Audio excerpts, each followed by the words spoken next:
Josh Hennig here on Game Night on 97.3 ESPN. And of course, Sunday is Championship Sunday, and you want to get in on the action. Of course, you can do that with Draft Kings Sportsbook. Joining us right now to talk more about it, Reid Fowler. You can follow him on Twitter at Reid T. Fowler for all of his, not just the NFL, but the golf action as well. Reid, how you doing today? Good. Yeah, this is the penultimate, I think the most overused word in in our industry, especially in golf. It's the weekend before we get the big dance, right, in Los Angeles, and one team now can make it back-to-back years of being being the host city and also the team that makes it in the Los Angeles Rams. So I'm excited. I'm excited to see how things pan out. Let's see if destiny and fate, Josh, just trump logic with the Cincinnati Bengals. But I'm really excited for this weekend. It should be a lot of fun. Well, let's start with the game in Los Angeles because that is the host city Super Bowl. It's the second game on Sunday. And, this is fascinating because the Rams have lost 6 straight to Kyle Shanahan, the 49ers. But it's in the Rams' house, but the Rams don't have a real home field advantage. There's a lot of speculation out there. The 49ers are going to flood the stadium again. So, when you look at this game, which factor do you think is going to matter the most in this game? Yeah, I think it's good. The easy answer, the cop-out answer is the quarterbacks, right? That's always the easiest. It's where it starts, it's where it's finished. And in most of these games is how do they play? And especially for these two guys, is it mistake-free? And then for Jimmy Garoppolo specifically, can he do it being battered, bruised, and broken to an extent of, right, no shoulder, no thumb? And that's kind of what he did last week in a much colder and more difficult climate than the comfy confines of SoFi, right, in a dome in Los Angeles, nonetheless, right? Why isn't a dome? Why don't they have a dome in Buffalo, dome in Los Angeles? Give me a break here, guys. But that's really where it comes down to. And if you're Shanahan, and this, so that's number one. Number two, Josh, I think is the coaching, right?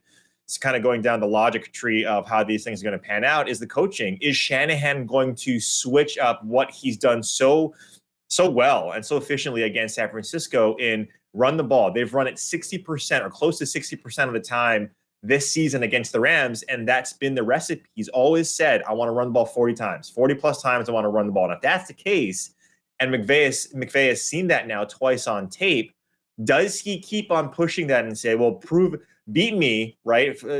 Prove that you can beat me when I put up against this game plan.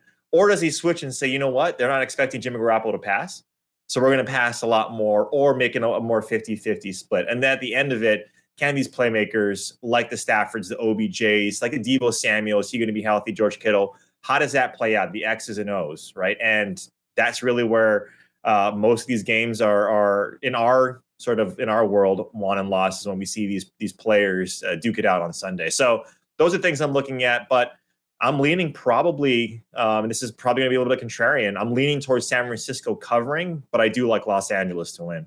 Well, let me ask you this. Is that really contrarian? Because I feel like there's a lot of people who are split on this game. I don't feel like there's a consensus on this. I was listening to somebody this morning in Vegas explain that apparently the sharp money is split on this game. There's really not a great side here. So, to me, that sounds more like a situation where you're like, hey, you know what? I can't tell you for sure who's going to win, but that 3.5 looks a little bit too weird for me not to play with. Yeah, and because of what's happening, right? Because of San Francisco, and like you mentioned, how Kyle Shanahan has dominated Sean McVay in years past.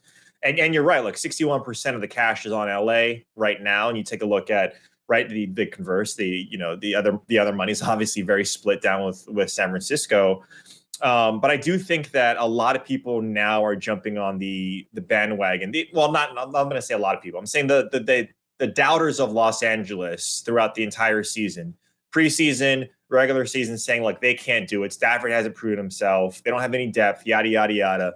And now they're one game into the Super Bowl. And I have countless people in my mentions saying, okay, now I believe in Los Angeles. But I've been beating this drum for the entire year that this is the most complete team that we have currently out there. This was before OBJ. So maybe in my mind, it's contrarian because I've been fighting that a little bit to say that now I think San Francisco is going to cover, but I still think LA is going to win. And also too, right, if you're betting and if you're me, if you're in sort of the similar situation that I am, is that you have an outright on Los Angeles that you put in the preseason. So you kind of want to hedge your bet, right, with San Francisco. And that's how you're supposed to do it, right? If you have an outright, a future, you're supposed to hedge it down the line. And so maybe that's a little bit of where I'm coming from as well. But I do think San Francisco has the game plan to mitigate the winning by margin for Los Angeles. Now, you mentioned OBJ. There's two props over on Draft Kings Sportsbook that I find interesting. One is the OBJ and George Kittle combined for 150 receiving yards. The other one's the Elijah Mitchell, Cam Akers combined for 150 rushing yards. Is there one of those two that you like more than the other? Yeah, those are two that I'm pretty split on. And the reason being is I do like George Kittle to have a good game, because how do you beat Los Angeles, right? It's across the middle. We know that it's, their linebackers are okay, but they're not athletic enough to stop George Kittle. And we've seen it in years past. So he's just dominated, right? And so is Deebo Samuel. But if the offense is going, if the defense is going to hone in on Samuel, then George Kittle should have a really good game. And those guys don't have good correlations. When one has a good game, the other usually doesn't. So I do like the Kittle side. The one part that I don't like about that specifically, though, is that I don't think these quarterbacks go over their passing prop. That's not to say that one has to happen for the other, right? So I do like that one a little bit more than the Cam Akers and Elijah Mitchell because of, and this is what's the big part of it, Deebo gets rushing 10 attempts per game over the last two. He's going to be incorporated in this game no matter what in that backfield. And Cam Akers fumbled twice, Josh, last weekend, almost let Tom Brady come back, especially late in the game. That's going to factor in. And what have we seen Sean McVay do in years past is lean on that veteran running back to hold on to the ball, to secure the ball, to move the chains, and to stay on schedule. And Sony Michel might be more of a factor this game than he has in the last two games that we've seen so far. Cam Akers played really, really well. So I like that OBJ Kittle a little bit more than the running backs. Reid Fowler joining us here on Game Night on 97.3 ESPN NFL Championship Sunday. You hear all the action this Sunday. Coverage begins at 2 p.m. right here on 97.3 ESPN. Follow Reid on Twitter at Reid T. Fowler for all of his NFL, DFS, and golf coverage with DraftKings. Let's go to the first game, the big game, the game that everyone is salivating over for a variety of reasons. Bengals, Chiefs. Last time these teams played, the Bengals found a way to win. Now, you could argue the Chiefs might have given them that game in some ways, but this is a game where it looks very one-sided. From the outside looking in, people are going to say, look, there's no way the Chiefs are going to lose this game. So if we assume the Chiefs are going to win, then what is the value to you if you jump on DraftKings Sportsbook? Yeah, I think if you want to tease both of these games, you can. I wouldn't necessarily do it, but that's one way to find value in teasing Kansas City down. And then you take the San Francisco 49ers and you tease them up, right? You never want to go through a key number of 0. So you want to tease them up. So if that's how you want to play it, maybe pay it, right, that minus 120 to do that, then you can. Or you can take the money line on, parlay the money line with Kansas City and the Los Angeles Rams. It gives you plus money as well. Because right now, I'm on the side of Kansas City, winning this. And so I don't mind laying the 7 points. I would love it to get it at 6.5, but I don't think that's going to happen. These numbers haven't moved at all, essentially, over the last couple of days. And that's the one part, right? And if you take a look at that last game, like you mentioned, Josh, and it's a statement win for Cincinnati. They were down early and they came back. And so it adds to the legend, right? The lore of Joe Burrow and the Cincinnati Bengals. And like I mentioned earlier, does fate trump logic? Because logic tells us that Kansas City should win this by margin. They were dominant in that first half of that game. They allowed Cincinnati, like you mentioned, to come back. They got some favorable calls, and we'll just leave it at that towards the end of that game. And that's really where you saw Kansas City start to flex their muscle back. Really, it started in week 14 of the regular season for Kansas City. Then you started to see them, okay, we're the Chiefs. Let's stop fooling around and let's start to put the gas pedal to the metal. So I'm a little bit weary on this one because, man, momentum, and we've seen it with the Packers, the Giants, these teams that have come, as the 6th seed, as the wild card, win the whole dang thing because of momentum. And that's really what Cincinnati has. They're like, we can't lose. No one's beating us. We can't lose. But let's remember too, outside of that, that bogus call, we'll call it that, in the Raiders game, they've averaged about 20, 21 points a game. That's not going to cut it against Kansas City. I got to admit, though, the thing I really like about this game is the over. I just don't see a scenario where this is like a 24-20 game. You know what I mean? I understand that Tyrann Mathieu is probably going to be back and all that stuff, but I think it's more likely that Kansas City, like let's say under your scenario they covered the 7. I can see Kansas City winning 38-28. Well, that covers the 54.5, right? So I don't see a scenario where the Bengals hold Kansas City to a low number. So to me, you could argue that this game is probably going to be the best bet might be the over. Yeah, so the one thing that worries me about the over is not necessarily Kansas City. You're right. Cincinnati's defense cannot stop Travis Kelce, in my opinion. No one can stop Tyreek Hill.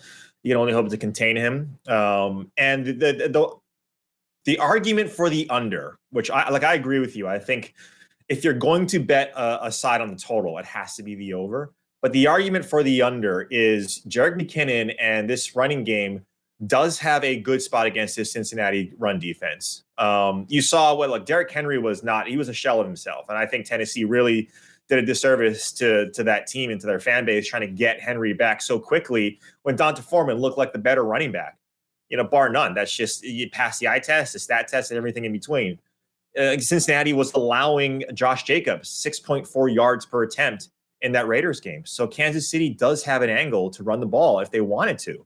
And having said that, if Joe Burrow is going to have 1.1 second to pass the ball, that's going to be a lot of CJ Uzomah. It's not going to be a lot of Jamar Chase. If they don't block Kansas City, and Kansas City doesn't have a great defensive line, or they don't apply a lot of pressure like Tennessee does, but Spagnuolo rushes and blitzes, I think the 8th or 10th most in the NFL in the regular season. If that's the case, and he's got less time to pass, it's going to be a lot of dump offs and a lot of hopeful yards after the catch to keep that score up. But I'm with you. If there's one side on the total you got to bet, it's the over. But there's an argument for the under, so that's why I'm probably staying away. With that being said, I got to say the Draft Kings Sportsbook special I like the most on this game is the Mahomes and Burrow to combine for 600 passing yards.